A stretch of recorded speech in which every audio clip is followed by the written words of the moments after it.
반갑습니다. 하루마감 인사드립니다. 오늘 하루도 수고하신 여러분께 소개할 책은 이윤경 작가님의 길을 나서야 그려진다라는 책입니다. 오늘 이 책은 글을 읽으면서 신기하게도 머릿속에 글의 내용들이 그려진다는 것입니다. 그만큼 글 하나하나마다 그림같이 쓰신 것 같더라고요. 작가님께선 화가인 동시에 작가이셔서 그랬을까요? 상상도 하면서 이런 느낌이었겠구나 하는 공감을 많이 했던 작품이었습니다. 오늘 여러분께서도 이 작품을 머릿속에 그리실 수 있도록 읽어드리겠습니다.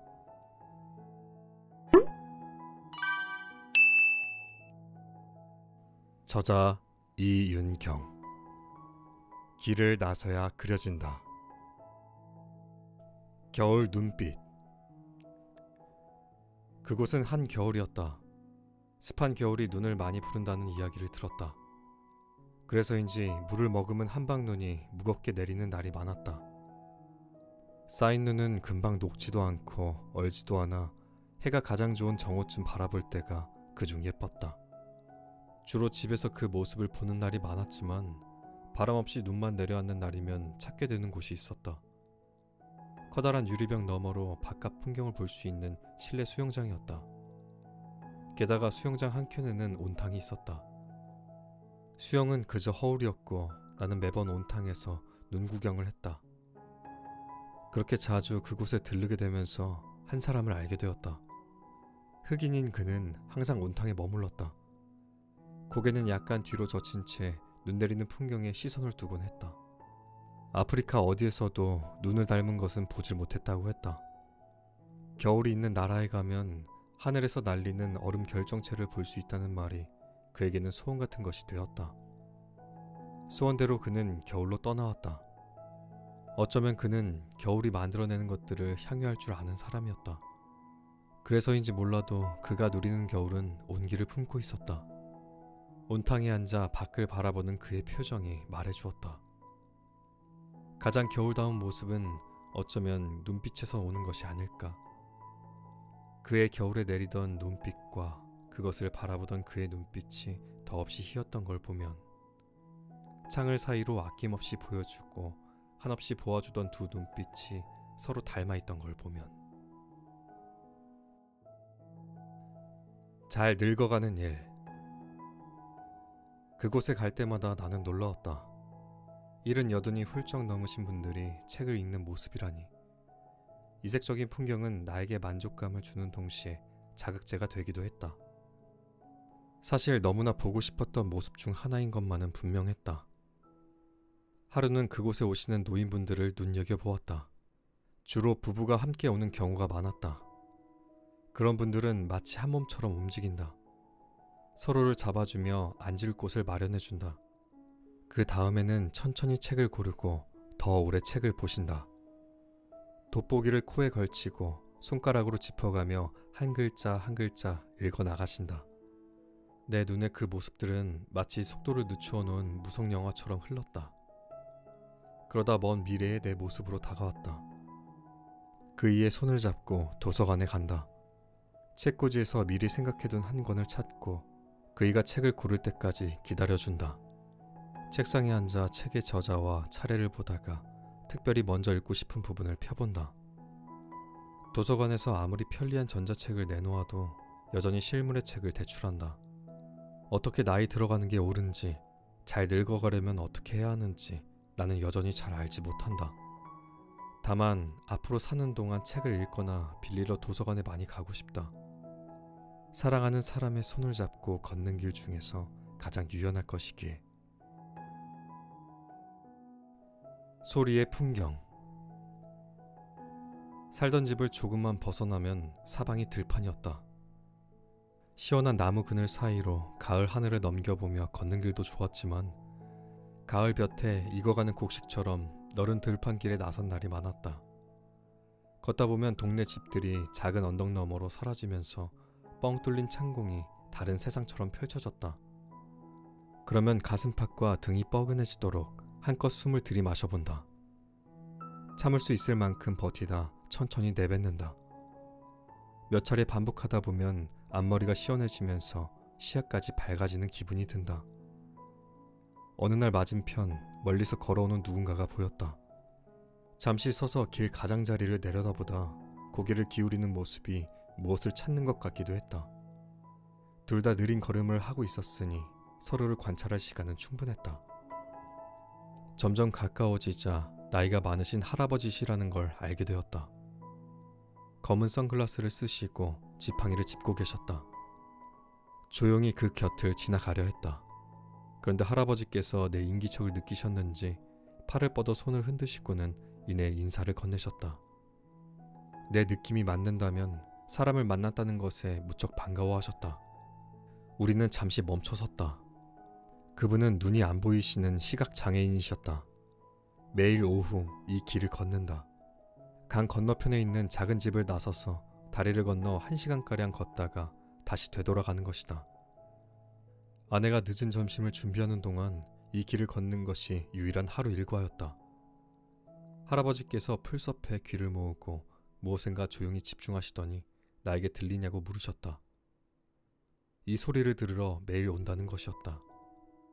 그것은 가을 풀벌레 소리였다. 신기하게도 풀벌레들은 무언가 다가가면 바로 울음을 멈춘다. 움직임이 없으면 잠시 후 다시 울기 시작한다. 바로 앞에서 울어대는데도 한 마리조차 눈으로 찾아지지 않는다.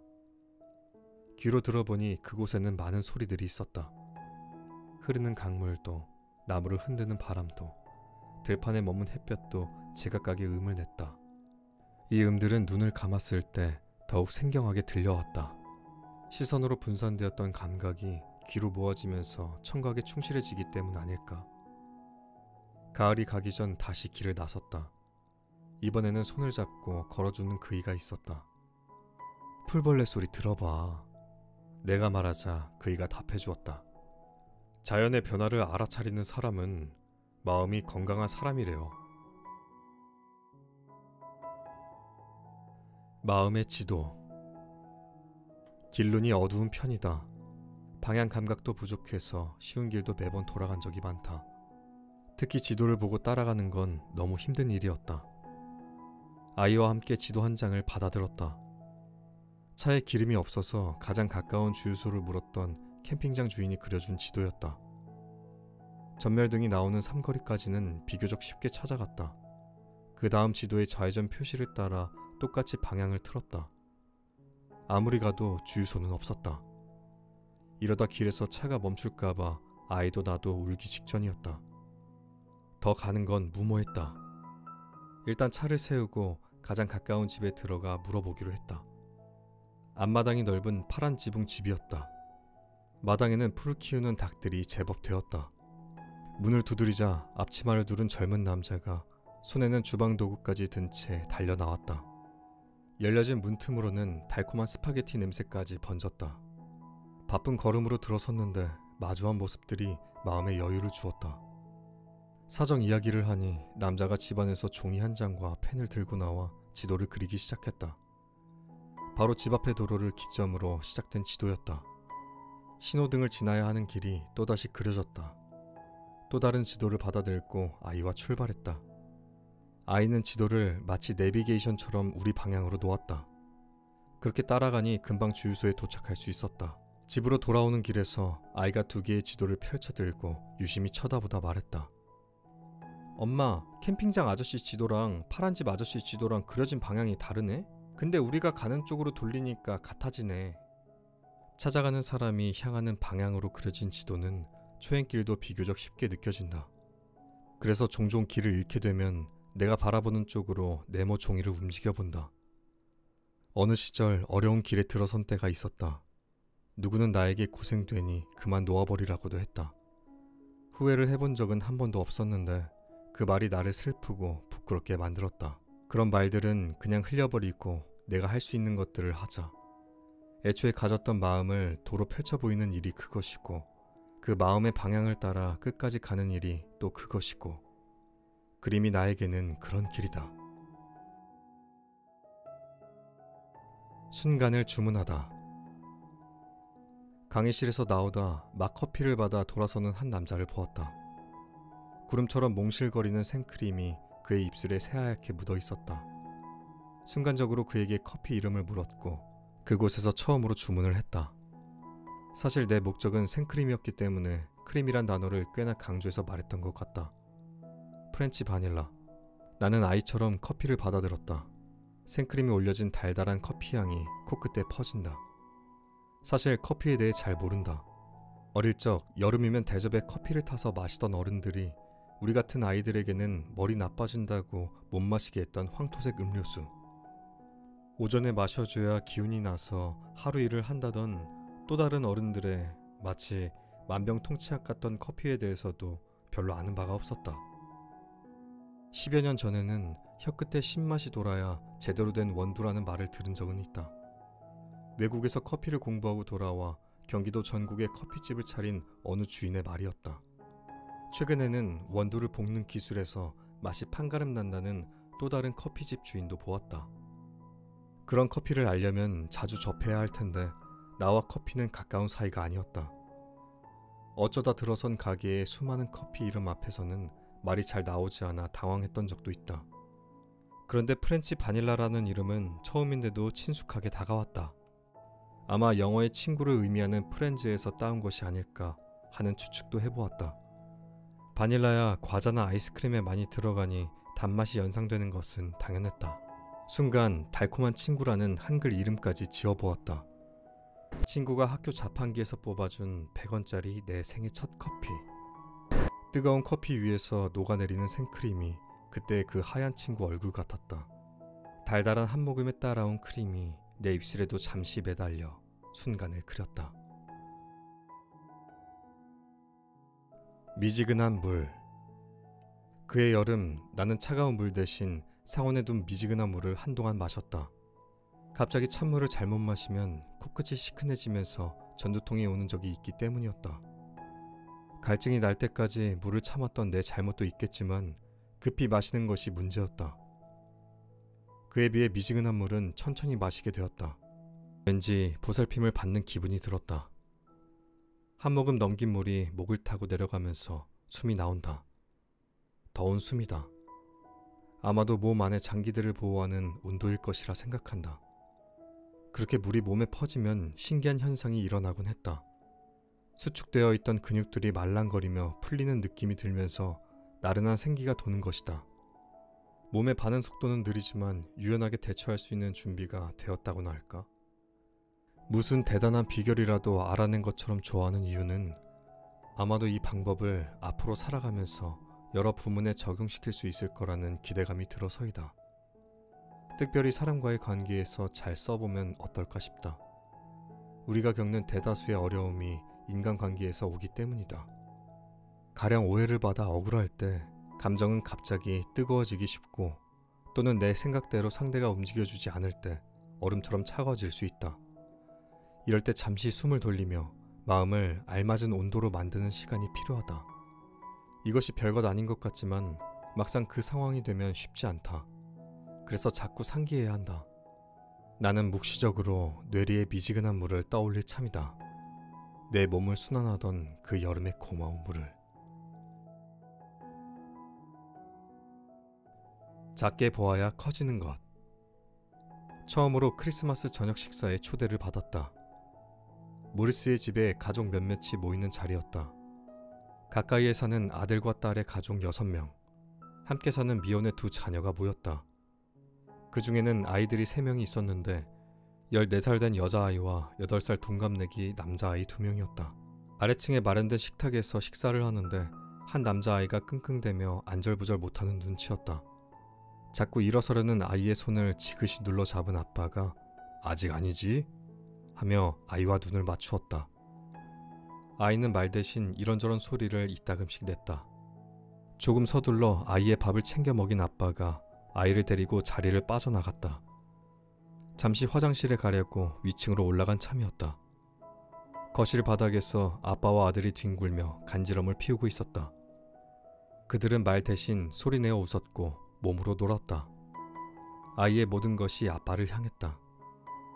다시 내가 아래층으로 돌아왔을 때 모리스가 그 아이에 대한 짧은 소개 정도를 해주었다. 아이의 엄마는 오늘 이 자리에 오지 못했지만 훌륭한 여성이 있고 아이는 자폐라고.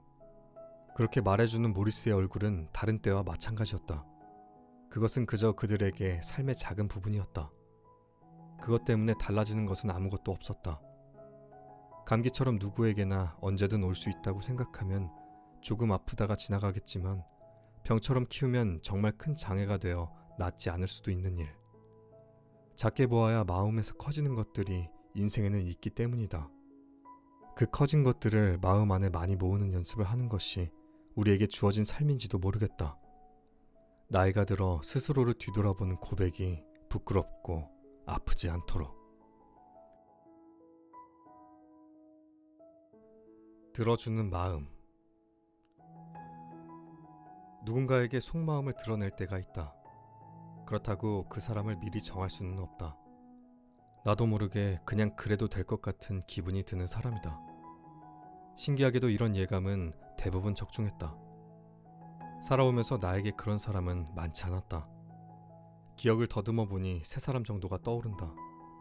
그 세 사람은 나에게 고마운 이들로 기억된다. 어쩌면 나의 싫은 모습을 더 많이 보였는지도 모르겠지만 그래도 그들 모두 나에게 진심을 기울여 주었다. 이 말은 내가 그들에게서 받은 것이 더 많다는 뜻도 될 것이다. 더 깊이 생각해보니 그들이 나를 바라볼 때의 표정은 참으로 행복해 보였다.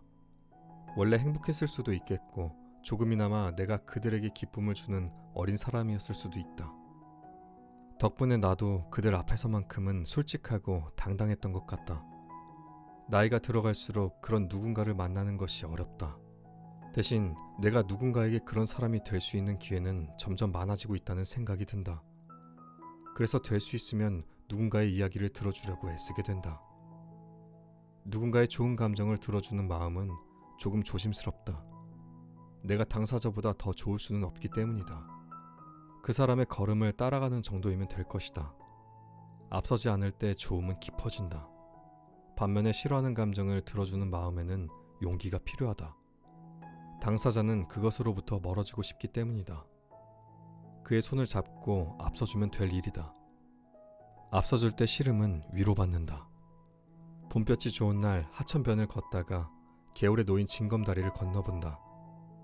단단한 돌에 발을 디딘다. 돌들 사이로 여전히 물은 흘러간다. 저쪽 끝에서 이쪽 끝으로 오니 볕이 더 따뜻하다.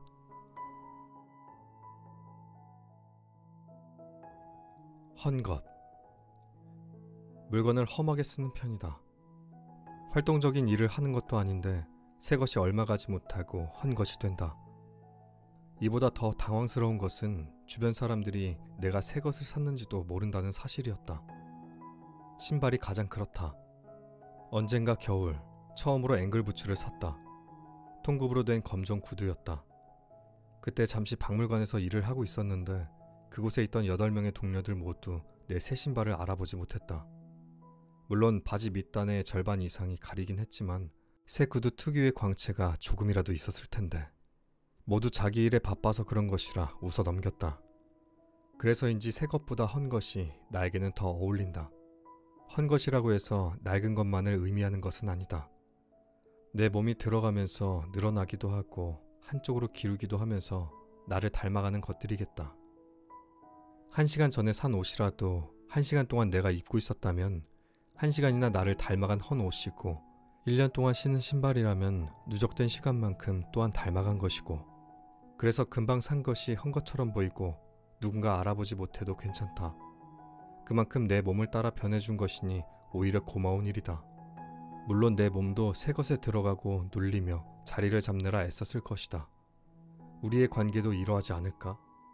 새 신을 신은 첫날 뒤꿈치에 생긴 물집을 터뜨리며 따가워하는 일은 아직 불편한 사이일 것이고 압축이 조금 까지고 닳긴 했어도 하루 종일 발이 편한 헌신은 이미 충분한 사이일 것이고 동네 마트에 가는 길 언젠가 버리려다 놓아둔 해진 운동화를 신어본다. 그간 신지 않아 앞이 꺼지고 왠지 차가운 느낌이다. 얼마 되지도 않는 거리를 다녀오면서 옛사람을 떠올려본다. 집에 돌아와 운동화를 벗는데 발이 따뜻하다. 걸음. 걸어간 길만큼 다시 되돌아오는 걸음이 그래도 괜찮은 걸 보면 잠시 쉬어가던 자리와 그때마다 꺼내들었던 종이와 연필 덕분인지도 모르겠습니다. 봄에는 양지를 찾아 걸었고, 여름에는 산길에 자주 들었고, 가을이 되자 이것저것 가리지 않고 걸었습니다. 겨울에는 잠시 걸음을 아껴둡니다. 오늘도 끝까지 들어주신 여러분께 너무 감사드리고요. 그럼 이만 하루 마감 인사드리겠습니다. 평안한 잠 주무세요.